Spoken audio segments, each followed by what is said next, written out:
Sungguh-sungguh Allah sangat ridho ketika seorang hamba itu makan. Makan. Makan ketika sesuap nasi dia muji Allah. Ketika minum seteguk nasi dia muji Allah. Itu kalau orang diridhoni Allah itu wali betul. Itu untuk jadi wali itu gampang. Kamu makan ridho. Kamu injak buminya Allah ridho seneng. Kamu hidup keseharian aman seneng. Nah ini supaya sampean kita semua lah. Kita semua ngaji. Betapa panduan Rasulullah untuk menggapai ridho Allah itu banyak yang keseharian sekali. Saking kesehariannya banyak dalam hadis dan itu sahih. Nabi menyebut hal-hal yang keseharian. Hatta ma tas'alu fi imra'atika. Kamu punya uang kemudian istri kamu bisa makan itu ibadah. Bahkan sebagian ibadah itu dicontohkan Nabi yang akhirnya diprotes sahabat.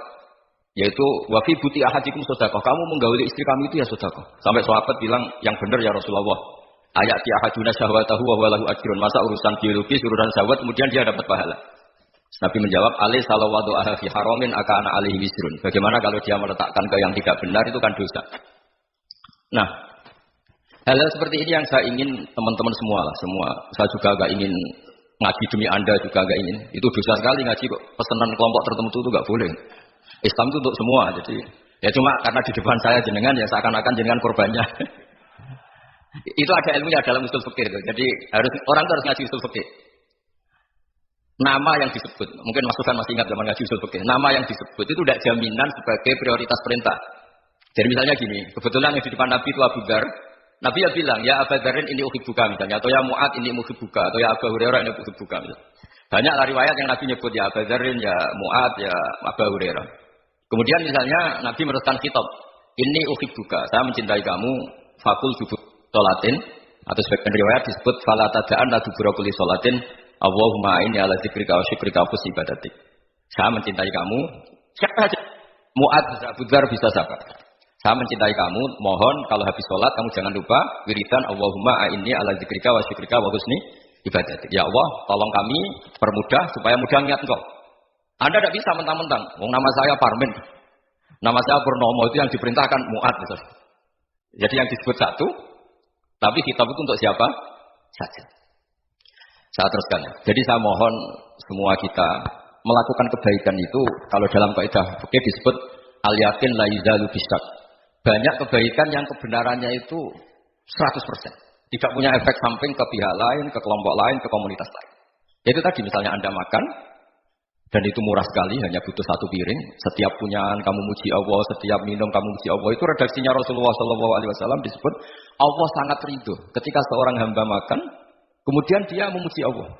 Atau minum, kemudian dia memuji Allah. Logikanya gampang, negara seperti ini yang kamu harapkan bentuknya kayak apa, mertua, ipar, komunitas, tetangga. Itu nyata terjadi, itu kan belum pasti. Sementara yang mesti terjadi adalah kamu butuh makan, kalau tidak mati. Butuh minum, kalau tidak mati. Butuh bumi yang nyaman ditempati, kalau tidak kita juga mati. Sebab itu Allah kalau menyebut nikmatnya itu hal-hal yang keseharian. Allazi at'amahum min ju'. Allah itu siapa? Allah itu yang menciptakan kamu bisa makan.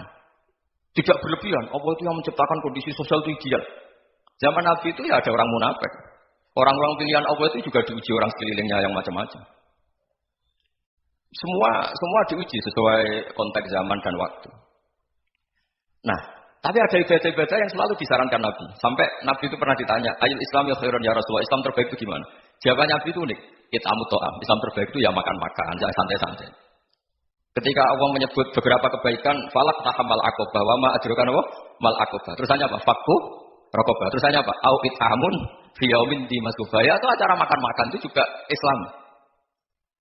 Kenapa? Ya bayangkan kalau tidak ada makanan, kita mati kan? Kondisi sosial tidak ideal itu Anda masih tidak apa-apa. Tapi kalau Anda tidak makan, Anda tidak minum, kamu punya istri cerewet masih bisa hidup, punya mertua cerewet masih bisa hidup. Tapi kalau tidak makan bisa mati. Berarti penting mana istri sama makan? Penting mana? Makan. Semoga istri Anda dengar. Nanti kamu disuruh makan tapi pulang deh. Itu kalau dibahasakan makan masih memahami. Penting mana nasi satu piring dengan istri. Nggak ada nasi mati, nggak ada istri belum mati. Penting mana? Ya nggak berani jawab kan? Nah, ternyata Anda ada garang kan di depan istri. Jadi saya mohonlah, mungkin Mas Sufyan Sauri tadi yang bisa bantu lah. Teman-teman tuh ngaji yang keseharian saja. Karena kita nyari ridha Allah itu berdasar firman Allah. Dan firman Allah itu menyebut keseharian itu riang, gampang. Itu tadi misalnya wa min ayatihi manamukum bil laili wan nahar. Termasuk ayat-ayat Allah itu kamu tidur. Maka dulu itu ada guyonan, ada tokoh Mu'tazilah, kelompok dalam Islam yang berpikir manusia itu bisa menentukan ikhtiarnya sendiri. Karena saya bisa duduk, ingin berdiri, berdiri. Karena kelompok ini nggak terima kalau semua kehendak Allah, nanti bagaimana kalau semua kehendak Allah kok ada hisab ya, ada sanksi. Lucunya itu, dia akhirnya, ini cerita ya, mencintai seorang perempuan, cantik sekali. Dan itu dia menjadi ahli sunnah itu oleh hal-hal yang sepele.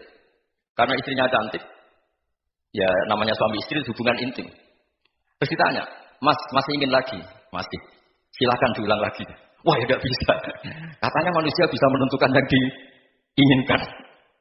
Itu tobat itu. Itu nggak bisa ditobatkan Mas Sufyan Ats-Tsauri. Orang cantik yang mudah nobatkan orang itu orang cantik. Segampang itu. Akhirnya kita tahu, makanya kalau dalam kitab Hikam itu disebut al-akil mayakul madza yaf'al wa hubi wal ghafil mayakul madza af'al. Orang yang punya akal karena sadar ini wilayah Allah, semua milik Tuhan. Itu dia tiap hari berpikir, besok Allah akan melakukan apa terhadap dunia ini. Kamu merencanakan sesuatu mau plesir, ternyata gempa. Mau wisata ke Rusia, ternyata perang. Kamu tidak pernah tahu apa yang akan terjadi besok. Wa ma tadri nafsum madza taksibu ghadan. Tapi anda semua kita ini sering punya jadwal permanen. Makanya saya kalau diundang siapa saja, bisa anda takdir. Yang jelas dos ini acara penting. Ya masih acara penting nak pengiran ngersakno piye. Kowe ape dadi pangeran ya, kamu kok mau jadi Tuhan. Itu kadang ya kiai. Penting Gus acara ini jenengan harus memastikan bisa. Loh kamu itu yang ngajarin tauhid, sesuatu itu biadillah kok bilang-bilang apa pasti. Kalau mau terus tak tobatkan kamu kata. Ya kalau gitu gue bilang insya Allah. Wah itu hati saya, fisik saya, roh saya sudah bilang insya Allah. Gak usah kamu latih kata saya. Nah hal-hal tauhid keseharian itu gampang sebetulnya.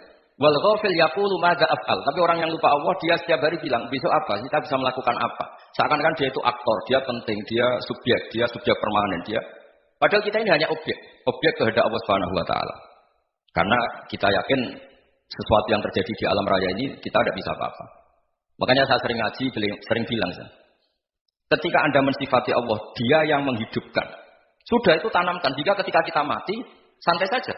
Kenapa santai?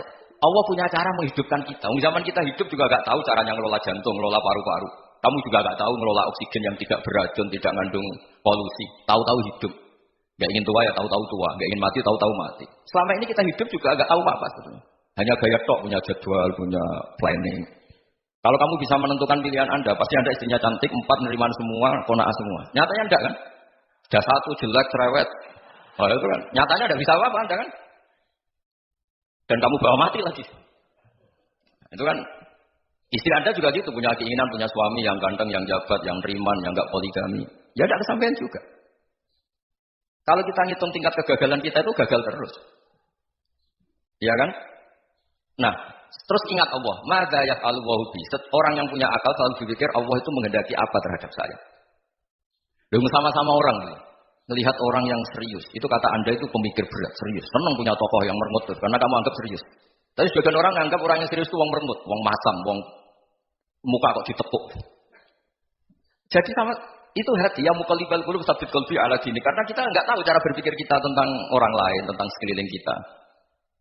Misalnya kita orang baik yang jenis ngurmat fakir miskin. Ada orang bangun masjid mewah itu janggal. Apa artinya masjid mewah kalau banyak orang kelaparan? Tapi kalau yang jenis pendidikan apa artinya masjid mewah kalau tidak bisa ngaji? Nanti yang jenis infrastruktur apa artinya ini kalau semuanya punya sudut pandang yang berbeda-beda. Dan Islam mengapresiasi semua kebaikan. Tapi katakan semua kebaikan itu adalah kehendak Allah Subhanahu wa taala. Karena apapun baik Anda itu pakai fasilitas yang diberikan oleh Allah Subhanahu wa taala. Sehingga ini yang disebut qulillah sumadarhum fi khawdihim al-akun. Ya kembali tadi ke tema-tema bahwa keseharian Anda ini sudah Islami. Saat Anda tidak bisa melakukan apa saja. Saya sering ada jenazah, biasanya kalau tetangga meninggal saya sering disuruh lepas. Saya bilang orang ini baik. Karena sering lamun di rumah, sering nganggur di rumah. Ditanya sama anaknya, kenapa Gus nganggur baik? Ya kalau dia nganggur artinya juga agak berbuat sesuatu yang maksiat kan? Ya kan? Orang nganggur di rumahnya ya tidak bunuh orang, tidak maling, tidak korupsi. Ya namanya nganggur di rumah. Lah cuma istri cara pandang nganggur gak ngasilkan uang itu. Tapi juga gak ngasilkan kriminal kan. Jadi sebenarnya Islam itu makanya kalau sampai ngaji usul fikih itu ada kitab usul fikih namanya Lubul Usul. Itu terkenal sekali di pesantren itu. Itu kalau ngapresiasi keseharian itu luar biasa. Isma min mubahin ila wa yatahaqququ bihi tarku haramimma. Karena keseharian yang mubah saat Anda lakukan itu ada kehebatan yang luar biasa yaitu meninggalkan haram. Makanya dulu banyak orang-orang alim ketemu temannya itu guyon sampai semalaman. Itu dia yang semangat Islam itu kiai kok tidak tahajud, kiai kok tidak witir. Orang yang sedang mapan uangnya banyak, malam itu tidak kelayaban itu sudah luar biasa. Melawan nafsu supaya tidak maksiat itu sudah luar biasa. Supaya lupa guyon sama temannya semalaman sampai subuh. Gejolak-gejolokan menang zaman miskin, zaman kuliah nggak jelas, zaman apa. Melihatnya jangan takut tahajud. Seperti ini meninggalkan tahajud, tapi meninggalkannya ini talqul muharramat. Jadi kayak apa hebatnya? Sehingga Imam Ghazali punya riwayat yang agak unik. Hatta takuna ibadatu akhiri hadil ummah iku an-naum. Jika suatu saat ibadah terbaik umat ini itu tidur. Itu kan riwayat kontroversi. Ketika Imam Ghazali saja, kenapa ya? Kenapa kamu mulai keluar dari rumah itu sudah banyak maksiat, melihat perempuan yang enggak mahram, melihat fenomena. Tapi kalau kamu tidur itu enggak melihat apa. Tapi juga kamu jangan menganggap tidur itu ibadah betul. Saatnya melakukan berdoain malah masih tidur. Tapi itu sudut pandang yang menjadikan kita Islam itu gampang. Jadi saat Anda tidak bisa aktivitas apa, misalnya ada beberapa orang yang lumpuh. Lumpuh itu memang nggak bisa Jumatan, nggak bisa ibadah, tapi dia juga nggak bisa maksiat. Tidur itu memang Anda saat itu tidak bisa tahajud, tidak bisa witir, tapi saat itu ada zina, ada maling, tidak gosipkan orang, tidak bully orang, tidak menanamkan kebencian, tidak hasud. Sehingga tidur menurut Allah Ta'ala wa min ayatihi manamukum bilaili apa? Wanahar. Karena di tidur itu selain ada unsur istirahat, jaga stamina, juga ada unsur meninggalkan beberapa keburukan. Nah saya mohon ibadah yang keseharian ini kita jaga. Supaya kita semua baca ayat itu fasih. Fasih itu tertanam di hati. Allah itu siapa? Alladzi at'amahum min ju'i wa amanahum min khauf. Dan Allah kalau cerita di Quran itu anna subabnal ma'a sabba tsumma syaqaqnal ardha wa syaqqa fa ambatna fiha habba wa inaba wa qadba wa zaituna wa nakhla wa hada'iqa hulba. Kamu tahu saya ini siapa kata Allah? Saya ini adalah Tuhan yang menurunkan air. Kemudian ada tanaman banyak. Habba wa inaba wa qadba, ada zaitun, ada tin, kalau orang Jawa mungkin ada tela, ada padi, ada mangga, ada pisang. Sudah. Wa inaba wa zaituna wa nakhla wa hada'iqa hulba. Ada perkebunan yang lebat. Tujuannya apa? Mata Allah, silahkan kamu pakai, kamu nikmati. Tapi karena kadang kita ini punya ide-ide besar. Tadi untuk syukur saja nunggu punya istri, riman, rumah baik, tetangga baik, komunitas baik, semuanya baik baru syukur. Lama-lama nanti ada di surga, syukurnya nunggu surga paling kelas A. Itu sudah ada yang menghuni Rasulullah, kamu nggak boleh di situ. Masa untuk syukur saja, repotnya Masya Allah. Jadi mohon Al-Quran yang kalau Anda hafalkan bersama itu kan ada ayat-ayat yang kayak tadi. Ya, fal yang dzuril insanu ila ta'ami. Coba lihat, apa yang kamu makan? Dari mana?